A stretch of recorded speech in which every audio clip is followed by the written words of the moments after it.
இங்கிலீஷ்ல fluency reach பண்றதுக்கு நமக்கு வந்து பார்த்தீங்கன்னா நிறைய எக்ஸ்பிரஷன்ஸ் தெரியணும். அதாவது இங்கிலீஷ் வந்து பார்த்தீங்கன்னா அடிக்கடி பயன்படுத்தும் சென்டென்சஸ் நமக்கு தெரியணும். அதுதான் அந்த எக்ஸ்பிரஷன்ஸ் சொல்றோம். ஸோ அந்த மாதிரி எக்ஸ்பிரஷன்ஸ் நான் 100 வந்து கிரியேட் பண்ணியிருந்தேன். அதுல வந்து இது வந்து பார்ட் 4 வீடியோ. ஸோ இதுல வந்து ஒரு 10 எக்ஸ்பிரஷன்ஸ் நான் காமிக்க போறேன். ஆல்ரெடி நம்ம வந்து 30 சென்டென்ஸ் நம்ம இது மாதிரி கம்ப்ளீட் பண்ணிட்டோம். நான் வந்து 3 வீடியோஸா வந்து போட்டிருப்பேன். ஸோ அதை எல்லாத்தையும் செக் பண்ணி பாருங்க. ஸோ இது வந்து பார்த்தீங்கன்னா பார்ட் 4. இதுல ஒரு 10 கத்துக்க போறோம். அதை என்னன்னு பார்க்கலாம் வாங்க. Let's get started.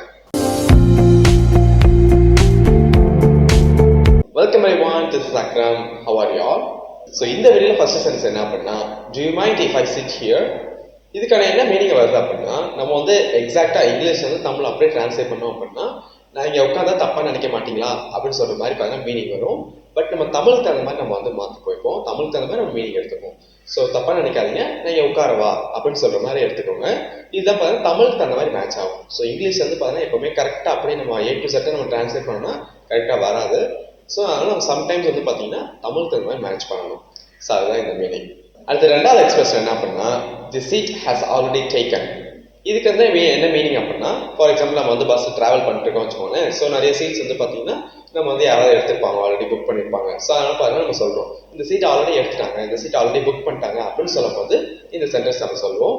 The seat has already taken or the seat has already booked அப்படின்னு சொல்ற மாதிரி சென்டென்சஸ் நம்ம சொல்லுவோம். Okay, next sentence, has it possible. இந்த இடத்துல how is it possible அப்படின்னு சொல்ற சென்டென்ஸ். இது இசிட் வர்றது எல்லாத்தையும் பாருங்க நம்ம வந்து zeta வந்து மாத்திப்போம். அதாவது SIT becomes ZIT. ஸோ இந்த மாதிரி பாத்தீங்கன்னா மாறிக்கும் நம்ம ப்ரொனவுன்ஸ் பண்ணும்போது. நான் ஆல்ரெடி நிறைய வீடியோ சொல்லியிருப்பேன். நம்ம வீடியோ கண்டினியூஸா பார்த்துருக்கவங்களுக்கு வந்து இந்த ப்ரொனன்சியேஷன் வந்து தெரியும் zன்றது. So how is it possible அப்படின்னு நம்ம கேட்கணும். how is it possible அப்படின்னு கேட்காம how is it possible அப்படின்னு நம்ம கேட்கணும்.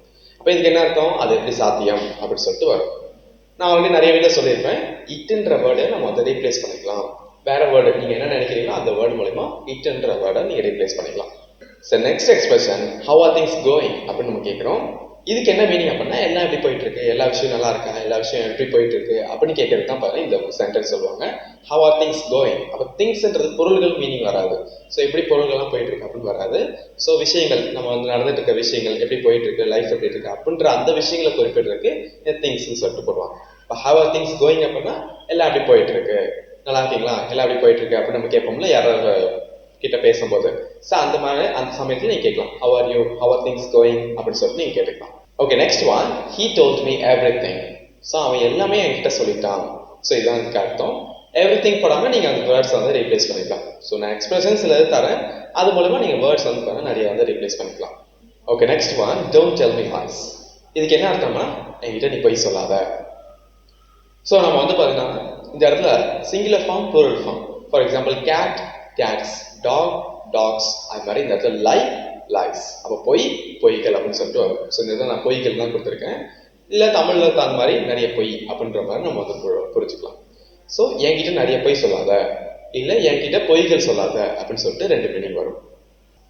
Okay, next one, have you ever told lies. இதுக்கு என்ன மீனிங் அப்படின்னா, இந்த ஹேவ் யூ எவர்னு சொல்லிட்டு ஒரு சென்டென்ஸ் ஆரம்பிச்சு அப்படின்னாலே நீ எப்பயாவது அப்படின்னு சொல்லிட்டு வரும். நீ எப்பயாவது பொய் சொல்லியிருக்கியா, இதுதான் இதுக்கு அர்த்தம். ஸோ இந்த மாதிரி நீ எப்பயாவது சொல்லும் போது ஹேவ் யூ எவர் அப்படின்ற வார்டை போட்டுக்கோங்க. ஸோ நீ எப்பயாவது வந்து பிரியாணி சாப்பிட்டிருக்கியா, have you ever eaten biryani அப்படின்னு சொல்ற மாதிரி நம்ம கேட்டுட்டோம். ஸோ அந்த நீ எப்பயாவது சொல்லும் போது ஹேவ் யூ எவர் அப்படின்னு சொல்லிட்டு நம்ம கேட்டுக்கிறோம். Okay, next one, look what I found. இதுக்கு என்ன அர்த்தம் அப்படின்னா, நான் என்ன கண்டுபிடிச்சிருக்கேன்னு பாரு அப்படின்னு சொல்றோம். ஸோ நார்மலாக பார்த்தீங்கன்னா இந்த சென்டென்ஸ் வந்து இப்படி தான் மீனிங்கு. பட் வந்து பார்த்தீங்கன்னா நிறைய சமயத்தில் பார்த்தீங்கன்னா இது வந்து ஒரு ஜோக் மாதிரி பார்த்தீங்கன்னா யூஸ் பண்ணுவாங்க. லுக் வாட் ஐ ஃபவுண்ட் அப்படின்னு சொல்லிட்டு. ஸோ இந்த இடத்துல வந்து நான் என்ன கண்டுபிடிச்சிருக்கேன்னு பாருன்னு சொல்லுவாங்க. நான் ஒரு ஷேர் பண்ணிருக்கேன் பாருன்னு சொல்லுவாங்க. இந்த மாதிரி வந்து பார்த்தீங்கன்னா அந்த ஃபவுண்டுக்கு வந்து நிறைய மீனிங்ஸ் வரும். ஸோ சிச்சுவேஷன்ஸ் அந்த மாதிரி பார்த்தீங்கன்னா இந்த மீனிங் வந்து மாறிக்கும். நான் என்ன கண்டுபிடிச்சிருக்கேன் பாரு, நான் என்ன ஷேர் பண்ணிருக்கேன் பாரு, நான் வந்து என்ன பேசியிருக்கேன் பாரு அப்படின்னு சொல்ற மாதிரி பார்த்தீங்கன்னா மீனிங்ஸ் வந்துக்கும். ஸோ சிச்சுவேஷனுக்கு அந்த மாதிரி இதோட மீனிங் வந்து மாறிக்கும். பட் வந்து பாருங்க எக்ஸாக்ட் மீனிங் நான் என்ன கண்டுபிடிச்சிருக்கேன் பாரு அப்படின்னு சொல்றோம். Okay, next one, well. So நம்ம வெல் அப்படின்ற வேர்டை 3 வாட்டி சொல்லலாம், இல்லை 2 வாட்டி சொல்லலாம். well ஆர் well அப்படின்னு சொல்லிக்கலாம். ஸோ இது வந்து எப்போ சொல்லுவாங்க அப்படின்னா, இதுக்கு மீனிங்லாம் கிடையாது. வெல்னா தமிழ்ல சரி வரும், சரி அப்படின்னு வராது. ஏன்னா தமிழ்ல அப்படி பேச மாட்டோம். well அப்படின்னு சொல்லிட்டு இந்த ரிப்பீட்டடா சொல்றாங்க. இது எப்போ சொல்லுவாங்க அப்படின்னா, ஃபார் எக்ஸாம்பிள் வந்து நம்ம வந்து ஏதாச்சும் வந்து பார்த்தீங்கன்னா விஷயம் பண்ணிட்டு இருக்கோம், யாராவது இருந்தாலும் நம்மள வந்து ஜோக் பண்ணணும்னு நினைக்கிறாங்க அப்படின்னா well நீ எங்கே போயிருந்தப்போ அப்படின்னு கேட்பாங்க பாருங்க, அந்த மாதிரி இடத்துல வெல் வெல் அப்படின்னு சொல்லிட்டு நம்ம யூஸ் பண்ணிக்கலாம். ஸோ அந்த மாதிரி சிச்சுவேஷன்ஸ்க்கு யூஸ் பண்ணிப்பாங்க. நீங்கள் எப்போனாலும் யூஸ் பண்ணலாம் வெல் வெல் அப்படின்றது. சரி சரி சரி அப்போ நீ எங்கே இருந்த அப்படின்னு சொல்கிற மாதிரி ஒரு கேட்போம் பாருங்க, அந்த மாதிரி இடத்துல இந்த வெல் வெல் அப்படின்ற வேர்டு போட்டுக்கலாங்க. ஸோ இப்போ நம்ம பார்க்குற லாஸ்ட் ஒன், பட் வந்து ரொம்பவே இம்பார்ட்டன் ஆனது என்ன சென்டென்ஸ் அப்படின்னா த மோர் த மெரியர். இது வந்து லாஸ்ட் எக்ஸ்பிரஷன்ஸ். ஸோ இதுக்கு வந்து என்ன அர்த்தம் அப்படின்னா, நிறைய இருந்தாங்க அப்படின்னா இன்னும் சிறப்பாக இருக்கும், இன்னும் நல்லா இருக்கும் அப்படின்னு சொல்லிட்டு அர்த்தம். ஃபார் எக்ஸாம்பிள், நான் வந்து ஒரு பார்ட்டி வந்து உங்களை இன்வைட் பண்ணியிருக்கேன் வச்சுக்கோங்களேன். நீங்கள் என் ஃப்ரெண்டுனால இன்வைட் பண்ணியிருக்கேன். ஸோ நீங்கள் சொல்கிறீங்க, நான் என்னோட ஒரு 5 ஃப்ரெண்ட்ஸ் இருக்காங்க, 10 ஃப்ரெண்ட்ஸ் இருக்காங்க, நான் அவங்களே இன்வைட் பண்ணலாமா அப்படின்னு சொல்லிட்டு என்கிட்ட பெர்மிஷன் கேட்குறீங்க. அப்போ நான் சொல்லுவேன் த மோர் த மெரியர். ஸோ நிறைய பேர் இருந்தாங்கன்னா இன்னும் சிறப்பாக இருக்கும் அப்படின்னு சொல்லிட்டு. அதே மாதிரி நிறைய பேர் மட்டும் குறிப்பிடாம நிறைய இருந்தாலும் இன்னும் சிறப்பாக இருக்கும் அப்படின்னு சொல்ற மாதிரி இதுக்கு மீனிங் இருக்கு. த மோர் த மெரியர். ஓகே, ஸோ இன்னைக்கான வீடியோ பார்த்தீங்கன்னா நம்ம இதான் பார்த்துருக்கோம் 10 sentences. நம்ம நெக்ஸ்ட் பார்ட்ல வந்து பாருங்க இதே மாதிரி ஒரு 10 எக்ஸ்பிரஷன் நம்ம பார்க்கலாம். See you guys on next video. Thank you.